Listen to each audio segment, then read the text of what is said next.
Assalamualaikum at isang mapagpalang araw sa ating lahat. Ako po si Siti Sharma Sailani at ngayon ay kami po ang reporter or taga-ulat para sa ngayong araw na ito patungkol sa curriculum implementation. Bago munang lahat ay alamin muna natin ang mga learning outcomes sa talakayan ngayong araw na ito. So at the end of this lesson, learners are expected to first, define curriculum implementation. Second, familiarize oneself with the major problems involved in curriculum implementation.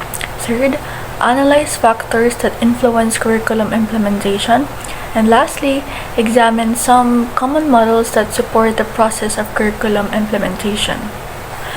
Ngayon, kung ang curriculum ay tumutukoy sa blueprint, gabay, o plano, ang curriculum implementation naman ay ito naman yung mismong aksyon na ginagawa sa mga planong iyon. So, para mas maliwanagan pa ang pagpapakahulugan ay narito ang ilan sa mga definisyon ni Ornstein and Hunkins sa curriculum implementation. So, narito yung ilan sa mga pagpapakahulugan ni Ornstein and Hunkins. So, una, sinasabi na ang mga guro ay kinakailangan nilang mag-adjust sa nakasanayan nilang pagtuturo o kinagawian patungo sa bagong sistema. Halimbawa na lamang nito ay ang traditional na lecture na kung saan ay pasahalindila lamang, pero ngayon ay naging dahil sa tulong ng teknolohiya ay mayroon ng PowerPoint presentation, may virtual meeting, at marami pang iba. So, ikalawa naman ay sinasabi na hindi lamang basta-basta bagong system or pag-implementa ng isang curriculum. Bagkus ito ay kinakailangan ring magkaroon ng pagbabago sa kinagawian, sa asal o sa ugali, gayon din yung bagong pamamaraan ng pagtuturo ng mga guro na maaaring mas makabubuti pa sa curriculum na i-implement. Katla naman ay sinasabi rito na ang mga guro ay patuloy na natututo. Dahil dito ay mas nag-i-improve pa sila, mas nade-develop pa at mas nag-grow pa sila sa kanilang profession. Ikaapat naman ay sinasabi rito na ang curriculum implementation ay hindi lamang basta-basta dahil kinakailangan ay ito ay isang proseso na maunawaan kung ano nga ba ang i-implementa sa curriculum na yun, bakit ito ang magiging curriculum at paano mo ito i-apply para mas maging epektibo ito. Ngayon, para mas maging epektibo ay ginagamitan ito ng ilan sa mga materyales para makatulong sa ikabubuti ng i-apply or i-implement na curriculum. Alam naman natin na kapag may bago ay natatakot tayong subukan ito or meron tayong pangamba. Dahil dito ay iiwasan natin to para sa ikabubuti ng i-apply natin or implement natin na curriculum. So dito ay kailangang maiwasan ang pangamba nang sa gayon ay maging smooth yung gagawin or yung i-apply na curriculum. So dito ay dapat may malinaw na plano at may mga layunin na achievable.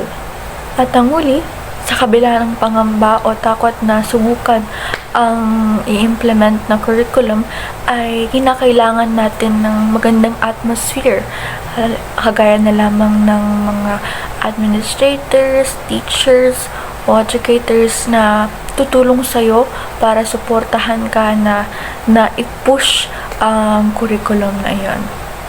Ngayon ay natapos na tayo sa pagpapakahulugan ng curriculum implementation. Ngayon naman ay dumako tayo sa mga approach ng curriculum implementation. So ano nga ba ang mga ito? Una, meron tayong laissez-faire approach. Number 2, authoritarian control. 3, fidelity of use. At ang huli ay ang adaptation. Una ay ang laissez-faire approach. So, pag sinabing laissez-faire approach ay mas kilala rin bilang let alone approach. So, bakit? Dahil dito, ang mga guro ay hinahayaan or binibigyan ng kalayaan na gumawa or kung ano yung gusto nilang gawin sa kanilang klase o sa pamamaraan ng kanilang pagtuturo. Halimbawa na lamang is gusto mong magkaroon ng group activity sa klase mo pero wala naman siya sa curriculum, ay maaari yun dahil sa approach na ito ay hinahayaan ang isang guro na gawin kung ano ang gusto niyang gawin sa pamamaraan ng kanyang pagtuturo. Ikalawa naman ay ang authoritarian control mula sa salitang authority dahil dito naman ay kinokontrol ng nasa itaas nasa nakatataas kung ano yung dapat gawin sa isang curriculum. So, ang mga guro ay kinakailangan mag-focus doon at hindi na kinakailangan pang baguhin. Ikatlo naman ay ang fidelity of use. So, sinasabi dito na ang mga guro ay talagang sinusunod kung ano yung nasa curriculum. Sa madaling sabi, ay hindi nila nilalaktawan kung ano yung nasa curriculum. So, halimbawa nito ay halimbawa, if lesson 1 ang mauna, talagang lesson 1 ang tatalakayin sa klase at hindi nila ito lalaktawan. So, dito ay talagang sinusunod ng mga guro kung ano yung nasa curriculum. So, ito ang fidelity of use. At ang huli ay ang adaptation. So, dito, ang curriculum ay nagsisilbing gabay para sa mga guro kung ano yung i-apply nila sa mga estudyante or ito yung naging batayan nila para may angkop sa pangangailangan ng mga mag-aaral nila. So, halimbawa na lamang nito ay ang Tarabasa Tutoring Program. So, may mga estudyante ako na alam ko kung anong pangangailangan nila. Pero may mga instances kasi kung ano yung nasa libro ay hindi naman po pwede na yun yung susundin mo kasi hindi naman to pangangailangan ng mga estudyante mo. So, dahil sa adaptation approach ay with the guide of the curriculum is pwede mo siyang i-adapt at iangkop sa pangangailangan ng mga estudyante mo. Ngayon naman ay dumako na tayo sa iba't ibang modelo ng curriculum implementation. So, sa pag-implement ng curriculum ay hindi basta-basta at hindi ito madali. Kung kaya't sa tulong ng mga modelong ito ay mas naging matagumpay ang i-implement na curriculum. Okay, una rito ay ang overcoming resistance to change o mas tinatawag na ORC model. So, pag sinabing ORC model, ito yung mga pagbabago na hindi natin natatanggap agad. Sa anong dahilan? Dahil ito baka hindi sanay o di kaya ay bago o di kaya ay natatakot na subukan yung pagbabagong iyon sa curriculum. Pero halimbawa na lamang nito ay ang modular learning at ang online learning. So, dahil sa pagsapit ng pandemya ay wala tayong choice kundi tangkilikin ito or tanggapin. So, yun yung essence ng ORC model na tanggapin kung ano yung pagbabago. Ang ikalawang modelo naman ay ang Leadership Obstacle Course Model or tinatawag na LOC model. So, sa model na ito ay kapareho sa ORC pero sa model na ito ay mas sistematiko at nangangailangan ng datos. So, dito ay hindi basta-basta mag-implement ng curriculum but rather is kinakailangan na mag-gather ng mga data. So, bakit nahihirapan ng mga guro? Anong nangyayari sa mga estudyante? Halimbawa na lamang ay ang survey at marami pang iba. Susunod naman ay ang linkage model. So, pag sinabing linkage model ay hindi ito basta-basta pag-implement ng curriculum or pag sinabing naipatupad na ay yun na yun, matutuldukan na doon. Hindi. Dahil sa linkage model ay ito ay isang patuloy na proseso o cycle. So, anong prosesong ito? Una ay ang diagnosis or pagtukoy sa problema. Kalawa ay ang search o paghahanap ng solusyon. Katlo ang formulation o pagbuo ng plano. Ika-4 naman ang dissemination or pagpapalaganap ng impormasyon. At ang huli ay ang pagsuri ng resulta o ang evaluation. So, sabihin natin, halimbawa ay ang isang guro ay meron siyang isang estudyante na hindi pa ganun kahasa magbasa. So, dahil doon sa hanapan niya or tutukuyin niya kung ano yung naging rason o problema. Ikalawa is magsusearch siya ng possible na solusyon at magpaplano siya, magpo-formulate na siya ng plano at maglalaganap ng impormasyon. At the same time is doon na magkakaroon ng evaluation. So sa curriculum na yun ay masasabi na patuloy na proseso dahil sa mga nabanggit na prosesong iyon ay doon mas napapabuti ang isang curriculum. Susunod naman na modelo ay ang Organizational Development Model. So dito ay hindi lamang ito nakatuon sa mga guro, bagkus ito ay nakatuon na sa mismong paaralan o sa isang organization. Dito ay tinitingnan yung samahan ng isang paaralan o ng isang organization para mas matagumpay na ma-implement ang curriculum mula sa nakatataas, sa principal hanggang sa staff, nang sa gayon ay maging successful yung curriculum implementation. At ang pang-uhuling modelo ay ang RAND Change Agent Model. So, ito yung tinatawag na pinakamalawak at kumpletong modelo sa lahat. So, dahil dito sa RAND Change Agent Model ay mayroong kinukonsidera or isinasaalang-alang na mga salic factors para masabing matagumpay na ipapatupad ang isang curriculum. So, mayroon tayong 4 na salic or mahalagang bahagi na kailangang isaalang-alang. Una ay ang the characteristics of the proposed change. So, ano nga ba yung i-implement? Malaki ba or maliit? Madali ba itong gawin or komplikado? Ikalawa naman ay ang the competence of the teaching and administrative staff. So, dito is may sapat ba silang kakayahan at kaalaman para ipatupad ito? Next is the support of the local community. So, nakikiisa ba ang mga magulang, ang lokal na pamahalaan sa implement na curriculum na ito? At ang huli, ang the school organization structure. So, maayos ba ang sistema, pamumuno, at organisasyon ng paaralan? So, yon ang RAND Change Agent Model. So, matapos nating talakayin ang iba't ibang modelo ng curriculum implementation, ngayon naman ay dumako tayo sa mga salik na kailangang isaalang-alang sa pagpili ng modelo. So, meron tayo ditong level of resistance, type of desired change, available expertise, available resources, at urgency of the situation. Okay, pag-usapan muna natin ngayon ang level of resistance. So, pag sinabi natin level of resistance, ito yung salik na titignan muna natin kung gaano kalakas yung pagtutol o yung resistance ng mga guro o estudyante o ng mga staff sa pag-implement ng isang curriculum. So, maaring gamitin dito ang ORC model at ang LOC model. Ikalawang salik naman ay ang type of desired change. So, dito ay titingnan kung ano nga ba yung i-implement na curriculum. Malaki bang pagbabago ng curriculum? Maliit ba na pagbabago ng curriculum? Kung malaki, is pwede natin gamitin ang RAND Change Agent Model. Kung simple lang naman, ay maaari tayong gumamit ng ibang modelo. Ang ikatlong salik naman ay ang available expertise.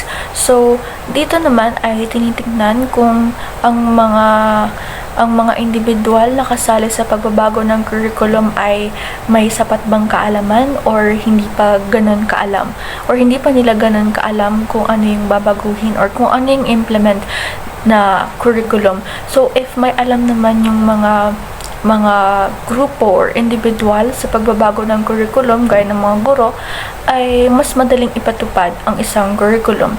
Pero kapag hindi naman gaano or talagang wala talagang alam or walang ideya, ay dito na pumapasok yung mga seminar, training, nang sa gayon ay makatulong upang mas mapadali ang pag-implement or pagpapatupad ng curriculum.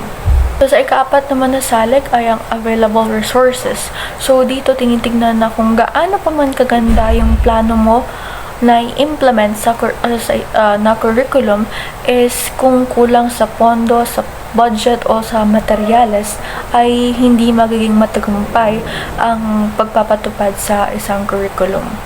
At ang huli ay ang salik na urgency of the situation. So, ang salik na ito ay tinitingnan kung gaano ka-urgent or kakailangan na talagang i-implement ang curriculum na iyon. Halimbawa na lamang nito ay ang modular learning at online learning during the pandemic days. So, wala tayong choice kundi baguhin ang curriculum dahil hindi mas maisagawa ang face-to-face na classes. So, yun ang urgency of the situation. At dito lamang po magtatapos ang aking diskusyon na siya naman pong ipagpapatuloy ni Binibining Nor Hanifa Rangaig ang diskusyon patungkol sa curriculum implementation. Maraming salamat po.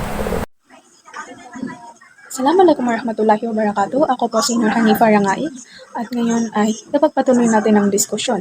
Ngayon naman tumungo tayo sa factors that influence curriculum implementation. So, ang ibig sabihin po nito is pag-aaralan natin kung anong mga bagay o salib na nakakaapekto sa matagumpay na pagpapatupad ng isang curriculum. Bago pa man maisagawa ang isang curriculum is maraming aspeto ang kinakailangan pag-isipan. Kaya sa aralin nito is aalamin natin kung sino-sino at ano-ano ang mga malalaking papel sa tagumpay ng isang curriculum. So, kapag may bagong curriculum na ipapatupad, laging may dalawang tanong. Una, makakatulong ba talaga ito sa mga estudyante? Pangalawa, may papatupad ba nito ng maayos? So, para masagot ito, kailangan tingnan ng mga pangunahing salik na nakakaapekto sa implementasyon, tulad ng mga guro, mga mag-aaral, principal, magulang, interesadong grupo, kagamitan, kapaligiran, kultura at assessment. Kung may problema sa isa sa mga ito, mahirapan ang buong sistema, kaya dapat lahat ay magtulungan. So, ang una sa key implementers ay ang mga guro. Ang pinakapuso ng curriculum implementation. So, sila ang nagdadala ng curriculum sa totoong buhay. Kasi kahit gano'ng kaganda ang plano, kung hindi ito maituturo ng maayos, hindi rin ito magiging epektibo. Kaya sinasabi natin na better teachers, better learning outcomes. So, kapag ang guro ay may sapat na kaalaman, galing at malasakit, nagiging maganda rin ang karanasan ng mga estudyante sa pagkatuto. Ngayon, para maging epektibong tagapagtupad, kailangan handa ang guro. Ibig sabihin, naiintindihan niya ang programa at may sapat na training. Dito pumapasok ang teacher development, ang mga seminar, workshop, training na nagbibigay sa kanila ng bagong kaalaman. Ngunit minsan, kulang ang pondo kaya mabilis lang ang mga seminar. Kapag kulang sa suporta, oras at gamit ang guro, naaapektuhan din ang performance nila sa pagtuturo. Kaya mahalaga rin ang motibasyon at tulong mula sa paaralan. So, sa training ng guro, 4 na mahalagang paksa ang dapat matutunan. Una, ang philosophy.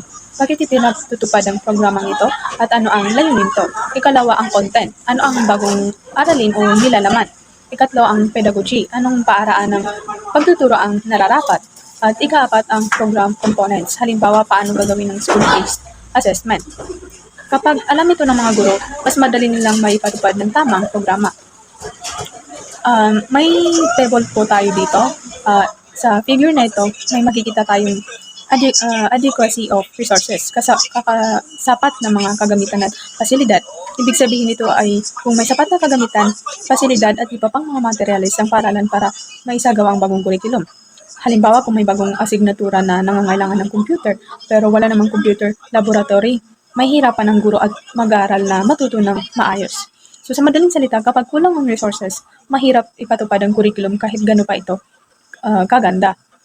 Pangalawa, time o oras. Tumutukoy ito sa oras na kailangan ng mga guro para maghanda, magplano at magturo ng mga aralin sa ilalim ng bagong curriculum. Halimbawa, kung kulang ang oras para sa lesson preparation, baka hindi lubos na maipaliwanag ng guro ng mga paksa.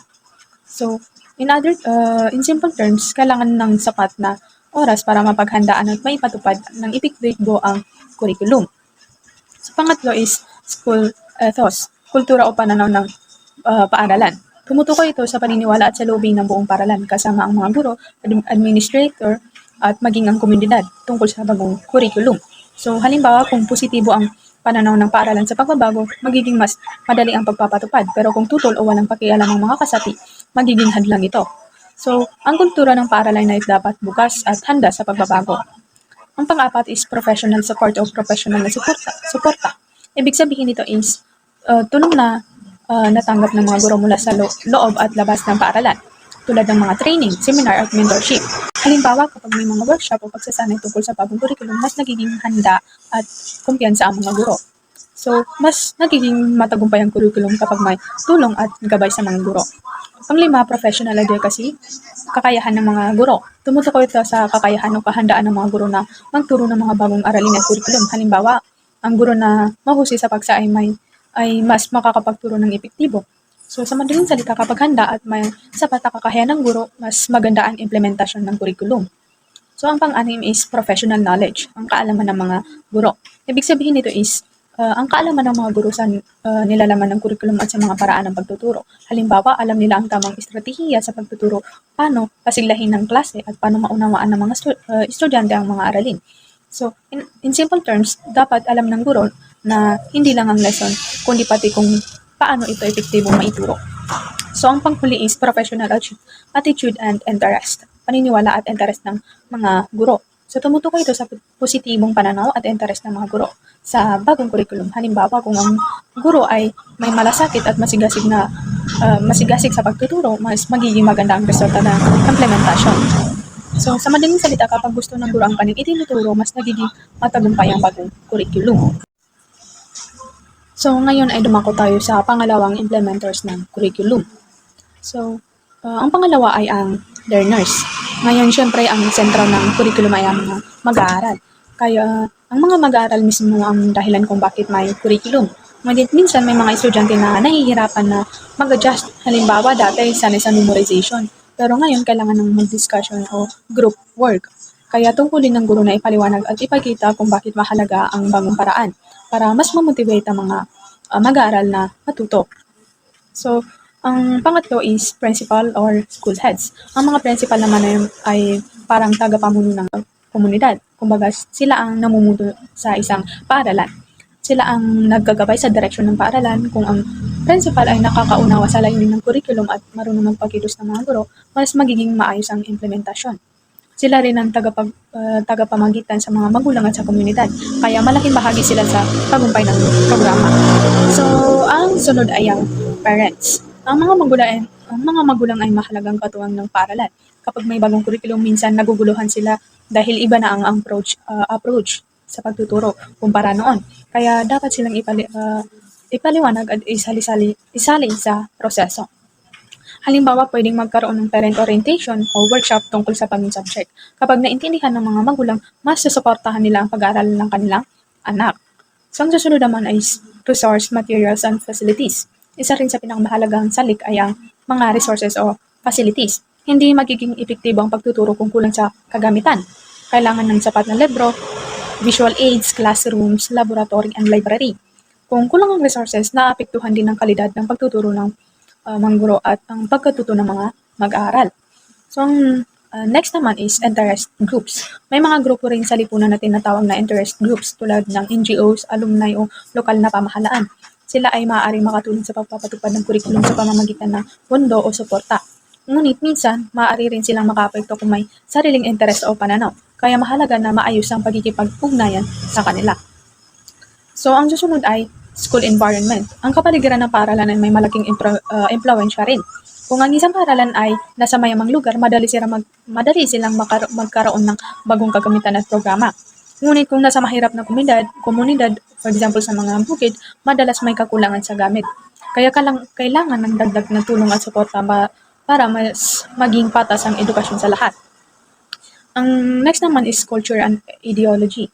Hindi rin natin pwedeng kalimutan ang kultura at ideolohiya.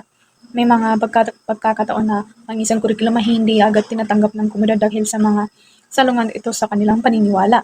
Kaya halimbawa kung ang programa hindi akma sa lokal na tradisyon, kaya dapat maging sensitibo at ang mga tagaplano ng kurikulum sa kultura ng bawat lugar. Ang panghuli ay assessment. Ang assessment o pagsusuri ng pagkatuto ay may malaking papel sa implementasyon. Dahil sa mga national exams, minsan puro sa test lang nakatutok ang mga guro at hindi na nabibigyan pansin ang creativity o values ng estudyante. Kaya dapat balanse. Sinusukat hindi lang ang alam, kundi pati ang kakayahan at asal ng mga mag-aaral. So, ang pitong yun ang key implementers of curriculum. So, dumako tayo sa implementing curriculum in the classroom. Sa huli, ang lahat ng ito ay bumabagsak sa silid-aaralan.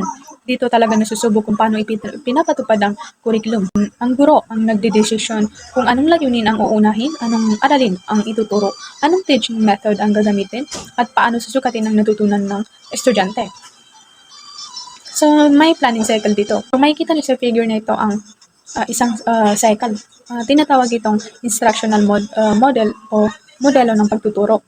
So, ipinapakita nito kung paano magkakaugnay ang iba't ibang bahagi ng proseso ng pagtuturo at pagkatuto. Tingnan natin isa-isa. Ang una, learning goals, mga layunin sa pagkatuto. Dito nagsisimula ang lahat. Ang learning goals ang nagsasabi kung ano ang dapat matutukan ng mga estudyante sa dulo ng aralin. Halimbawa, kung paksain tungkol sa pagbuo ng sanaysay, ang layunin ay makabuo ng maayos at logical ng sanaysay batay sa isang paksa. Sunod ay ang content o nilalaman. Pagkatapos malaman ng layunin, dito papasok ang content o nilalaman. Itong mga paksa ay ideya o konseptong ituturo upang maabot ang layunin. Halimbawa, mga bahagi ng sanaysay, mahbang sa pagsusulat ng mga halimbawa ng mahusay ng sanaysay. Ang sunod ay ang assessment tasks o mga pagtataya o pagsusukat. Ngayon, paano natin malalaman kung natutunan ng mga mag-aaralang layunin? Dito papasok ang assessment tasks. Ito ang mga pagsusuli, proyekto o performance task na magpapatunay na natutunan nila ang aralin. Halimbawa, pagsusulat sa isang sanaysay bilang sanaysay. Halimbawa, pagsusulat sa isang sanaysay bilang output. So, ang sunod ay learning experiences, mga karanasan sa pagkatuto. Ang learning experiences naman ay ang mismong proseso ng pagkatuto.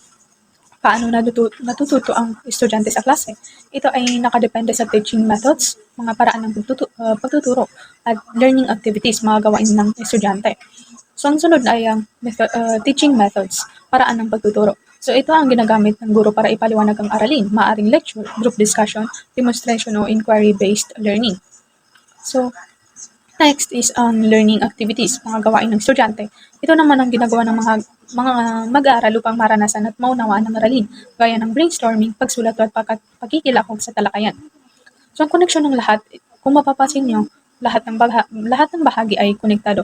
Ang learning goals ay dapat tugma sa content at assessment tasks. Ang learning experiences ay dapat nakaayon sa parehong goals at assessment. Sa madaling salita, kapag nagplano ang guro sa isang aralin, dapat magkakatugma ang layunin, nilalaman, paraan ng pagtuturo, gawain ng mga estudyante at paraan ng pagtataya. So, may mga example tayo dito ng classroom planning. May iba't ibang estilo ng pagtuturo ang mga guro. Si Teacher A ay sumunod lang sa libro, pero maayos pero medyo limitado. May weaknesses. So, si Teacher B naman ay gumagamit ng iba't ibang sources at problem solving. Mas nakakapag-isip ng mga estudyante. Si Teacher C naman ay walang plano. Minsan masaya pero madalas magulo. Kaya, pinakamaganda ay kombinasyon ng maayos na plano at flexibility. So, tumungo naman tayo sa instructional objectives. Ang instructional objectives ay tumutukoy sa kung anong dapat matutunan ng estudyante pagkatapos ng aralin. Ito ang nagsisilbing gabay ng guro sa pagtuturo at batayan ng assessment. Kung malinaw ang layunin, malinaw din ang direksyon ng klase. So, mayroon tayo ditong lesson plan. Ano nga ba ang lesson plan? Ang lesson plan ay parang mapa ng guro. Sabi ni Peter 1975, ito ay outline na inihahanda bago magturo para magamit ng maayos ang oras at materyales. Kaya bawat guro ay dapat may plano para maging organisado at makabuluhan ng pagtuturo. So, unahin natin ng date. Ito ay tumutukoy sa pitsang kung kailan isasagawa ang leksyon. Dito nakatala kung anong araw o petsa mo ituturo ng iyong paksa. So, ang sunod ay ang time. Ito naman ay ang oras kung kailan ituturo ang aralin. Halimbawa, 8 to 9 a.m. Mahalaga ito para maayos ang pacing ng lesson, lalo na kung may sunod-sunod na klase. Ang sunod naman ay duration. Ito ay kabuuang tagal ng leksyon. Kung ilang minuto o oras mo ituturo. Halimbawa, 60 minutes to 1 hour. So nakakatulong ito para matukoy kung sapat ang oras sa mga gawain o kailangan hatiin sa dalawang seksyon. So, ang sunod naman na ay grade level. Ito ay nagsasaad kung anong baitang o taon ang mga mag-aaral ng aralin. Halimbawa, grade 10 o grade 12. Mahalaga ito dahil iba't iba ang kakayahan ng bawat grade level. Kaya dapat i-specify kung anong level ito. Ang sunod naman ay ang topic. So, dito na ang paksa o pamagat ng aralin. Dito makikita kung anong sentro ang tatalakayin. Halimbawa, simulain sa pagsulat o mga uri ng pangalan. Simple lang pero ito ang nagbibigay direction sa buong lesson plan. Ngayon, isa sa pinakamahalagang bahagi ay ang objectives. Ang objectives ay ang mga layunin at inaasahang matututunan ng mga mag-aaral pagkatapos ng aralin. So may tatlong kategorya ito, pero ang madalas nating gamitin ay ang dalawa lamang. Ang una ay ang cognitive objective, tumutukoy sa kaalaman at pag-unawa. Halimbawa, naililista ng mga mag-aaral ang mga katangian at ng mabuting manunulat. Ang pangalawa, affective objective, nakatuon naman sa loobin ng mga mag-aaral, ang pagpapahalaga at pag-uugali. At halimbawa na ipapahayag ng mga mag-aaral ang pagpapahalaga sa pagiging tapat na magsusulat. Pangalawa, affective objective, nakatuon naman ito sa salubin, pagpapahalaga at pag-uugali. Halimbawa na ipapahayag ng mga mag-aaral ang pagpapahalaga sa pagiging tapat sa pagsulat. So, sunod ay ang prerequisite knowledge. Ito naman ay tumutukoy sa mga kalaman o kasanayang dapat alam ng mga mag-aaral bago ituro ang bagong aralin. Kumbaga ito yung prior knowledge. Halimbawa, bago turuan ng simulain sa pagsulat, dapat alam na nila ang mga uri ng pangungusap at gramatika. Susunod ay ang instructional aids and resources naman. Ito ay tumutukoy sa mga materials na gagamitin sa pagtuturo. Halimbawa, mga larawan, video, mapa o PowerPoint presentation. Kasama rin dito kung paano mo ito gagamitin sa leksyon. Halimbawa, ipapakita mo ang video clip upang maunawaan ng mga mag-aaral ang proseso ng pagsusulat. Ang sunod naman ay ang learning experiences. Ito ang pinakamalawak na bahagi ng lesson plan dahil dito nakasaad ang step-by-step na daloy ng pagtuturo. May 6 itong bahagi. Ang una ay ang set induction. Ito ang panimula ng leksyon. Maaaring tanungin ng mga estudyante tungkol sa dati nilang alam o magbigay ng maikling activity. Halimbawa, bago tayo magsimula, sino dito ang mahilig magsulat ng diary? Ganon.